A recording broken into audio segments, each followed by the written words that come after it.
Hey there, Chris. Good afternoon. I see that you are our first attendant on this afternoon. Do you have a question you'd like to submit for us to go over? It's not quite a question. Okay. I have a project that I'm about to embark on, and I wanted to talk through what a surprise because I still can't wrap my head around it. Data structures Okay. and what I should be using. It's a fairly simple project. There's not that many entities. I'm just analysis by paralysis. Let's put it that way. Yeah. And by entities, you mean objects in the generic Yes. sense, not decisions. Yes. Entities. Correct. Yep. All right, let's talk about it. All right. Can I share my screen? Due to this Or being we a can't? webinar, I believe that we don't Can't. allow Okay. attendees to do that. Okay. So what I have is we have dealers. They become dealers after they have submitted an application. Okay. So every application may eventually have a dealer. Every dealer will have one or more applications. And obviously there's data associated with that. Okay. What I am struggling with is then for every dealer, they are associated with, we'll just call them banks for this, it's easier. And those are going to be multiples, and banks have multiple locations. So for dealer A, he might be associated to SunTrust Bank number 1 in El Paso, SunTrust Bank number 2 in Topeka, Kansas. The reason this becomes important is for every bank and the associated location for that bank, I have to generate and send out letters to those banks. Mm-hmm. And then I'm tracking the metadata of those letters, when it was sent, what its current status is, and everything else. So there's the application, there's the dealer, there's the bank locations, and then there's the data on these letters. And I need all of those letters in the PDFs. I want to store them back in a folder for that dealer.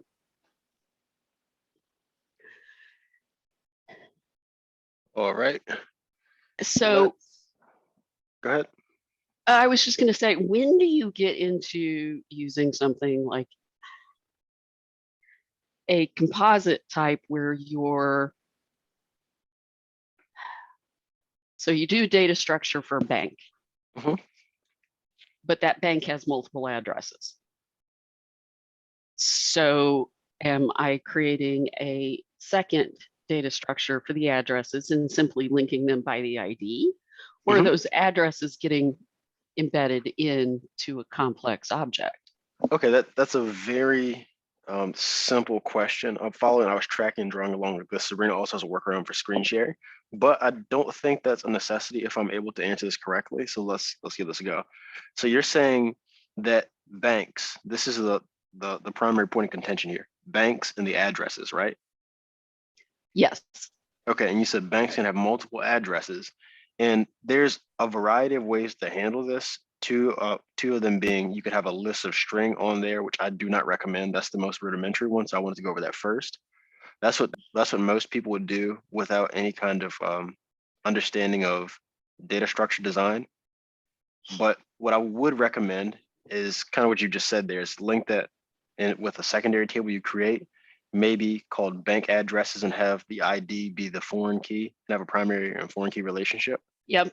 And that'd be a much cleaner solution. So this really is, I'm overthinking this. This is exactly what I would have done if I were writing this in .NET and SQL. Yeah, you just want a confirmation. Nothing wrong with that. Okay. So then in my dealer data structure, am I just putting in there, there's going to be a list of bank IDs, and each of those, I have to have their associated addresses. So how am I, or am I not linking it at all that way? Because the So, thing is, if it's SunTrust and it's the Topeka, Kansas, I need to know that. I can't just right, have, oh, it's SunTrust. right. So you're saying there's this relationship between 3 tables and a simple 2-table join would not suffice for this, which makes sense. Yeah, I don't think so, because if I'm No, on the dealer record and I just put the bank ID in there in a list, well, that doesn't help because, okay, no, it's SunTrust, but what location is it? right. Do you have any kind of a diagram or anything? I just sort of, I have an Excel spreadsheet up is really what I got. Okay, I have Lucid open, but I'm not super familiar with that. Andrew, possibly Sabrina, are either of you familiar with the controls of a Lucid chart, excuse me? I am not. Okay. Give me a second, I'll stitch something together.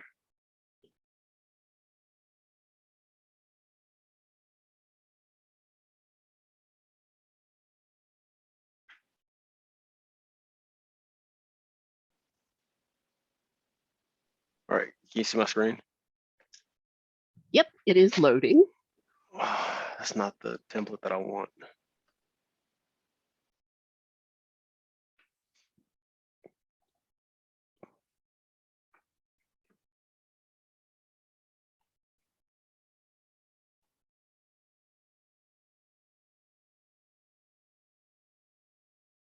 I just want a simple ERD.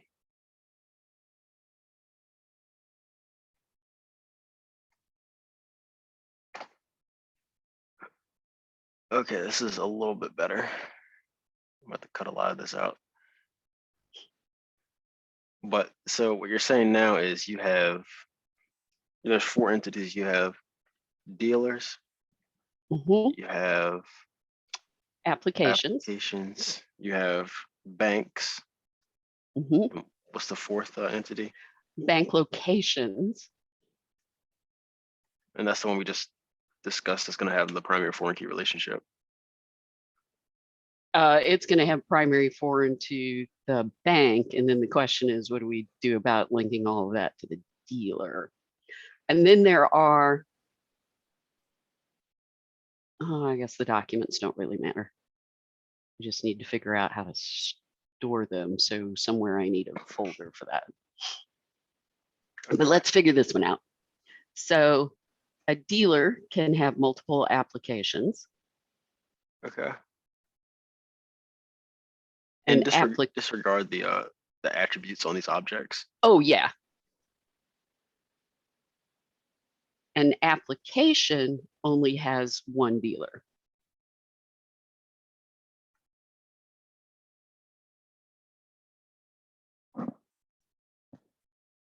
Okay. One or none, actually. So you said a dealer can have multiple applications. Correct. But an application can only have one dealer.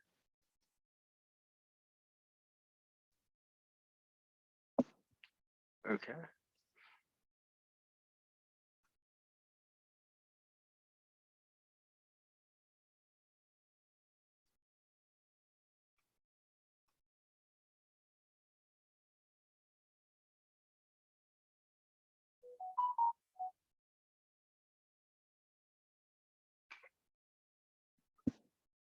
And each Then bank, go ahead. each bank could have multiple locations. Right.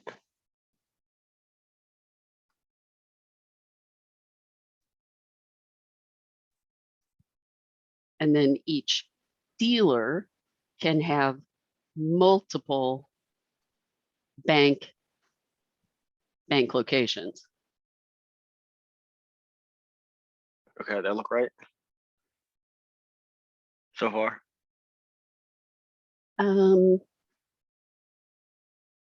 Yeah, I think so. Okay.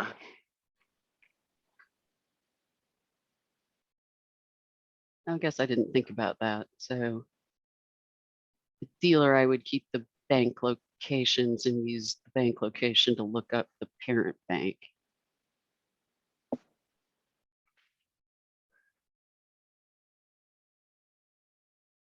So you're trying to find a way to link the dealer. Well, the dealer to be able to say, because what's going to happen is I'm going to have people adding these from a list. You know, there's 1,200 banks out there who all have various locations. And they're going to go into the dealer record and they're going to say, okay, well, he's got SunTrust Bank. So they'll put in or pick SunTrust Bank. Mhm. And then SunTrust is going to come up with 3 locations. Well, which one is it? Mhm. And then I need to take that information to generate the PDFs. That's kind of the whole point of the exercise. Right. I think bank location is probably going to be the key to solving this problem. Okay. And that's going to have not only the bank, it's going to have the location on there, and you could link those to the dealer. So maybe, let me see, you said dealer, there could be multiple bank locations for a dealer. Yes. Maybe you would have to, you could use the ID of,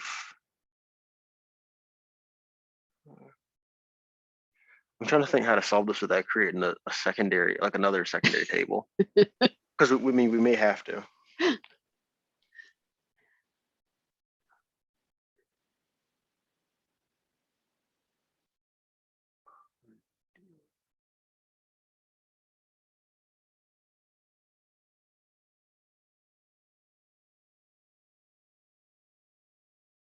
Okay. I'm glad you didn't come up with a right off the bat. Well, that's the simplest thing ever. I Yeah. feel slightly better now. Yeah, I see the dilemma here. Because if it's just the location problem, we solved that extremely quick. Let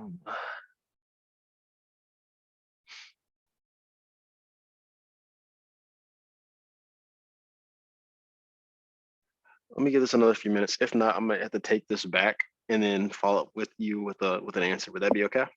Oh, absolutely. Okay. Yep. But I've been tossing this around for days. And finally I was like, why don't you just get on there and talk? Yeah, that's that's what these are for. Okay, so and then I've got PDFs that I'm going to have the system generate. There's metadata for those. So I'm guessing they're going to get their own table. And I'm just going to link back with the ID for each letter. But to show them in the dealer, I need to do a folder extension for the dealer, right? A folder extension could work if you're gonna contain all the applications in there. Yes, all of the letters that I'm going to end up generating from this. Yes, I want them in that folder with the dealer. So that Okay, people yeah. can just look up Chris Brady dealer, click on it, and oh, look, we sent out 3 letters. Yeah, that would work.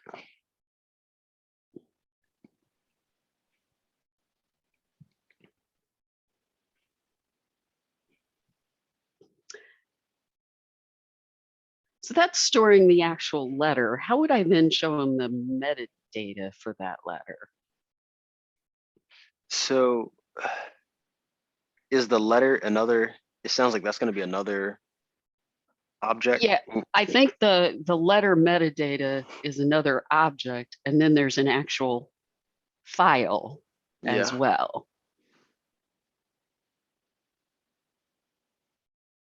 And I need to track both.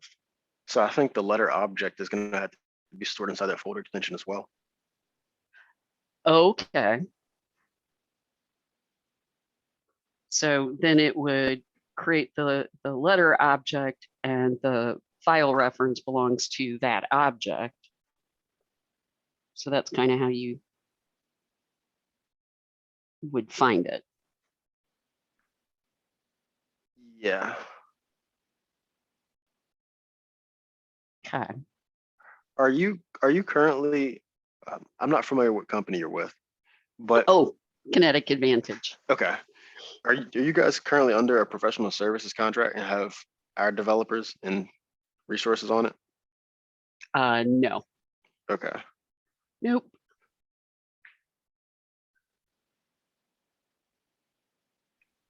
We're an old client from previous companies. We Gotcha. just came back with the new company. Okay. Yeah, this exercise with the how you would relate the data, I think I would need a few minutes just to concentrate on doing that and draft up something. So if you could you drop your email in the chat here, or Oh, send it to sure. Sabrina, any one of us, and I'd be able to get that and follow up with you on that.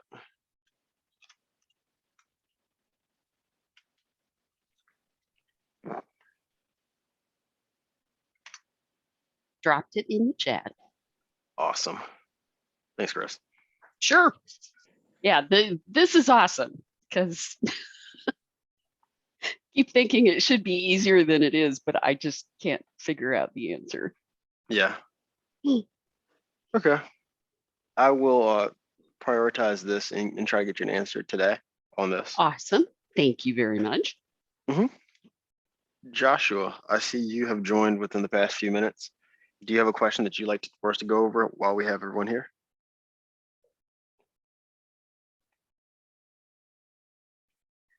Yeah, I have a couple small questions, I think. Let me just bring them up. Okay. Give me 1 second. Almost there. Wrote them down in an obscure place because I was working on a document, and then I was like, oh, now I have a bunch of questions. Okay, so my first question, I know one of the questions I have is, so like, there seems to be some steps that have an output that when you change the description value of that step, it will also change the variable output name, like automatically. Mhm. Like if I go in and build, let's say like something like there's a string output or like an addition step, and I go ahead and I build the whole flow, and then I come back later to, guys, please go back later to, needed it up, put in some descriptions. I'll go and change that description, and it will break the whole flow because it now changed the variable name. Is there a way to like have that not happen by default? Is there a way to, I know exactly what you're talking about. So you're saying, Yeah. I'm just gonna get a sum step. All right. Yeah. So go some. Right now it says the default output name is someone output, but if you change that to Yep. like Josh's sum, it will change the output to Josh's sum, and now everything's broken. Yeah. That's a good question. Let me drop that in our support channel because I've experienced that myself, but I haven't. It's not the don't know. biggest deal. I just need to I need to know to account for it. But if there's a way to stop it from happening, that would be the best. Yeah. Let me see. Oh, okay, right. Another question that I've come up with as I'm building flows is if I have a string builder object and I want to convert it to text, it seems like it's not necessary to close the string builder before I do that to text conversion. Is there a reason to close it first? Is that like a best practice? Is there something that can happen? Like that's my next question. So you're saying it doesn't appear that you have to close the string merge before you do the text editing or conversion? I don't have to close a string builder object. It's there's a create string and then there's like a close string. But if I just use a to text step, it seems to auto close the string and then, or use a string in its current form, and then I don't have to close it out, seemingly. I would say it's, as far as I know, it's customary to use the close for Okay. string builder steps. And I'm Okay. not certain whether, I mean, the current behavior might not be problematic, but I could foresee in the future, let's say there is an upgrade and we do happen to check that and make some changes around Right. how the string builder Right. behaves, that could potentially break it. So I think it's just, it'd be wise for us to use the close prior to doing Okay. any kind of manipulation. Okay, so I'll go back and add that step. Okay, now I have my one other small question. Okay. Is there a way to retrieve a date in a date format, in a date, date type that is always set to midnight to 00 hour, 0 hours and 0 seconds? Because if I use if I use create date time, it will create it with that seconds, and then I need 2 other steps to chop off the time and then convert it back into a date before I can use it in another field that requires a date format. So is there a way to just have it create a date, like just a date? I don't know, or just a date, or if you get what I'm saying. I know what you're saying. Yeah. Let's see. Those are, yeah, I've been reviewing a huge project that I built in Decisions, and I'm like going through it with a fine tooth comb, and I'm coming up with all these like little questions like, ooh, can we do, is there a faster way to do this, or is this the right way to do things? So Yeah.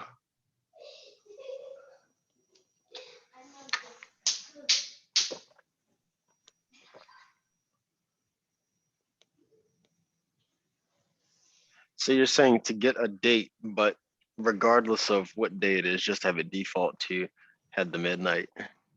yeah, because it doesn't seem like I can, there's no step that just returns a date format for just a date. It seems like I can create a date time, and then I can truncate it to have just the date, and that outputs a string, and then I need to take that string and convert it into a date, parse it back into a date, and that gives me the midnight. Yeah. And did you put those 3 steps inside of a subflow that you can easily? I did not. I just wanted, I didn't want to know if there was, I could, yeah, I can definitely do that. I just wanted to know if there was like a single step that did all that. Yeah, to my knowledge, that's probably what you would have to do. And I'll just put that in a subflow and reuse that. Okay, those are all of my questions, unless there's an answer to the sum question, the variable name. No, it doesn't appear to be a way to do that by default, but Okay, I was told that if you change this manually, then it Right, won't yeah. update. right, exactly. Yeah, if you change, yes, I believe that is correct. But we can confirm that easily. Yeah. Yeah. Okay. But that's not exactly an answer. It's just Right. Okay. So maybe a feature should be like a global setting to like not auto update, yeah, something like that. like a find and Okay. replace function or something like that, or just like you said, turned off. Yeah. Okay. That's everything I have for now. Thank you. Okay. Any other questions from anyone? If not, Chris, I'm going to hop back to the problem that we were just looking at and make sure that I have a full understanding of it. Okay. All right. So we have dealers applications, banks, and bank locations thus far. Dealers can have multiple applications, but each application can only have one dealer. hmm Dealers can also have multiple bank locations, Yes. and each bank has multiple bank locations. What's the relationship between like the bank locations and the dealers? I would assume that it's a 1-to-1 ratio. So it's like each bank location can only correspond to one dealer. No. No? So plenty of dealers can use the same banks.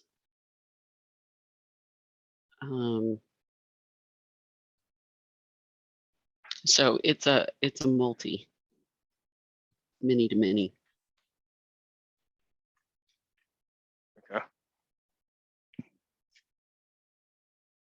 And then we have the letter object, which has one dealer, one bank location.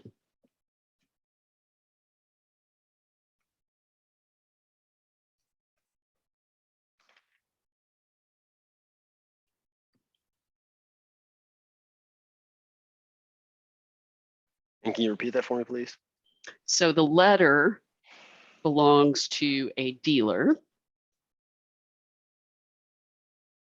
So Okay. each individual letter is going to have a one-to-one to a dealer. So each dealer will And have one letter. no, they'll have multiple letters, but each letter is only for one dealer. Okay. So the dealer has multiple letters, though, and each letter corresponds to a bank and a bank location.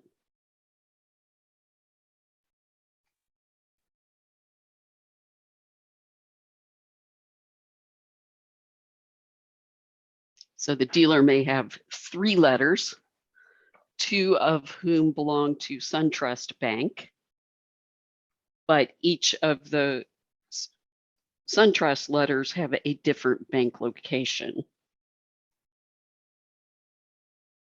Okay.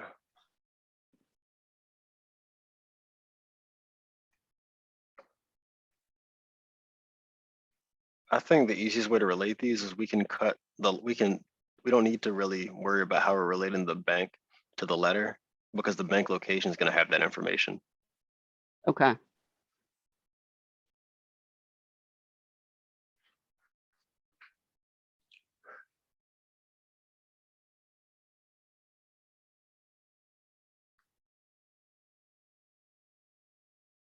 I'm really curious if it's just as simple as adding another field on that bank location to have the dealer specified on it. But that bank location is not, unless you're talking about the letter, because the bank location is not specific to a single dealer.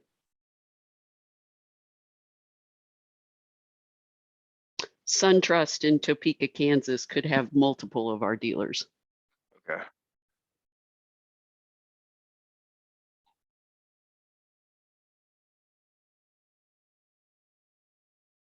And we're sending multiple letters to SunTrust of Topeka for multiple dealers.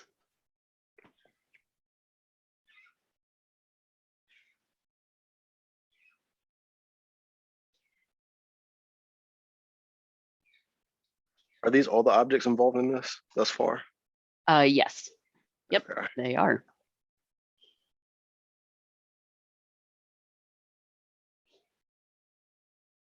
Yeah, the thing that's getting me caught up here is the fact that bank locations aren't exclusive to a dealer. No.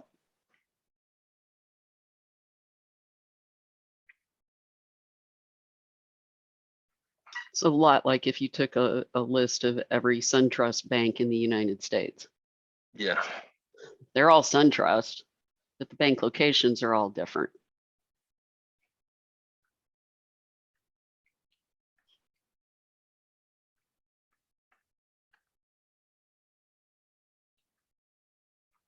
And I might send 2 letters to SunTrust, but one's for Topeka, one's for El Paso for the same dealer.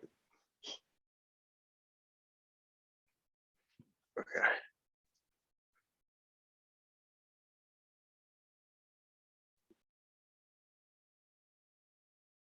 I just shot one of my colleagues a message to see if he's free to join, and he has lots of experience with things like this. Ah. So he's going to join us here. Oh, sweet. Because I'm super curious how to do this.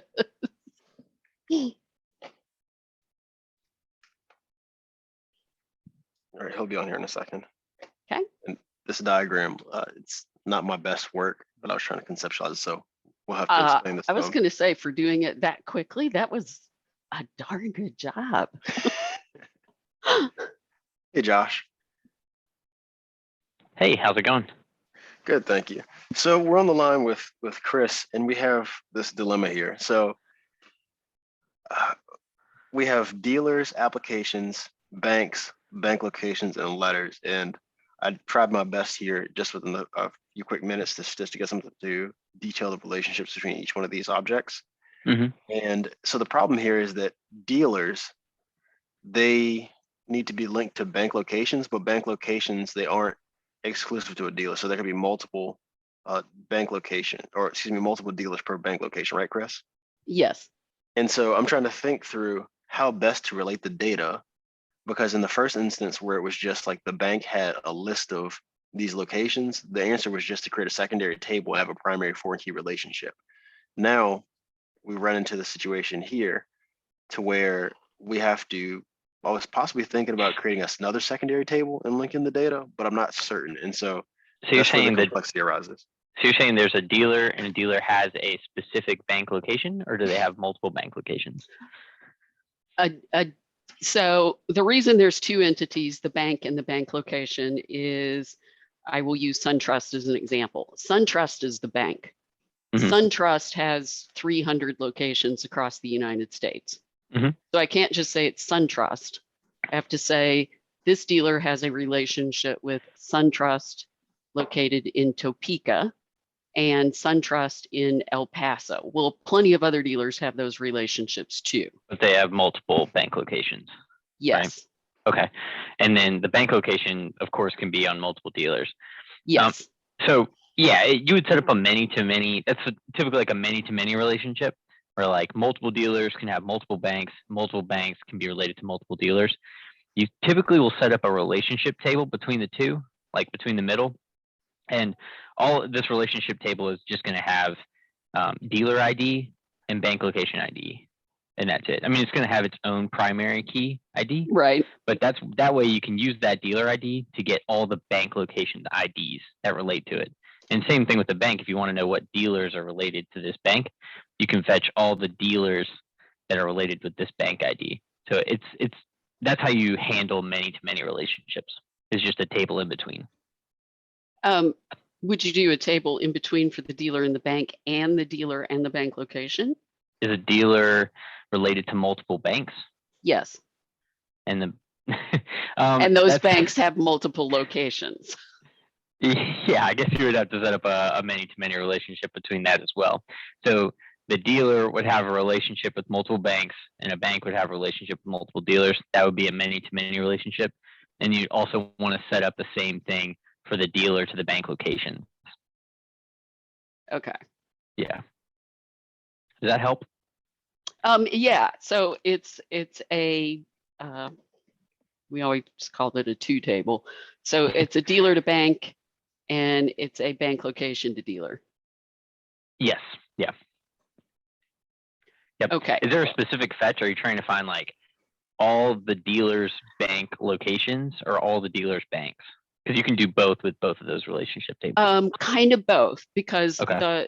you see that letter object down at the bottom. The whole point of this is I need to get all of the dealers' banks, the particular location that's associated for that dealer. I need to generate letters to them. And then those letters have metadata as well, because then I need to know that that letter was for this dealer to this bank to this bank location. Yeah. Well, I mean, the dealer to bank would be a little bit arbitrary. Like it'd be like maybe it might be a lot of overhead, right? Because if you have a dealer to bank location and a location is tied to a bank, you can technically tie the dealer to the bank location, which is Through tied to that. the bank. You don't need like the additional table, you know? And so you can just fetch the dealer's bank locations, and then from those bank locations, fetch the banks that are related to them. So Okay. yeah, that might be easier. Maybe the dealer to bank is a little bit arbitrary. Very. If you need that fetch, maybe it might be important, but then you have to maintenance two tables. It might just be better just to manage one. Okay. This has been helpful. Thank you. Cool. Yeah, no problem. Yeah, thanks for the assist, Josh. Yeah, no problem. I'm gonna be leaving, so. No worries. See you guys later. Thank you. Thank you.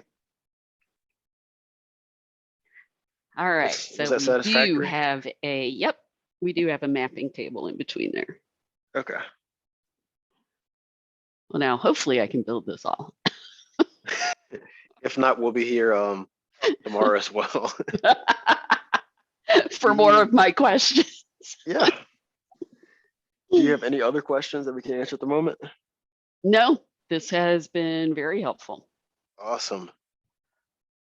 Well, thank you for stopping by and spending your lunch hour with us. Sabrina, is this the time where we would wrap up? Yep, I think we're good. Awesome. Enjoy the rest of your holiday, and I will see you guys next year. All right, thank you very much. Bye, guys. Thanks, Brian. Bye.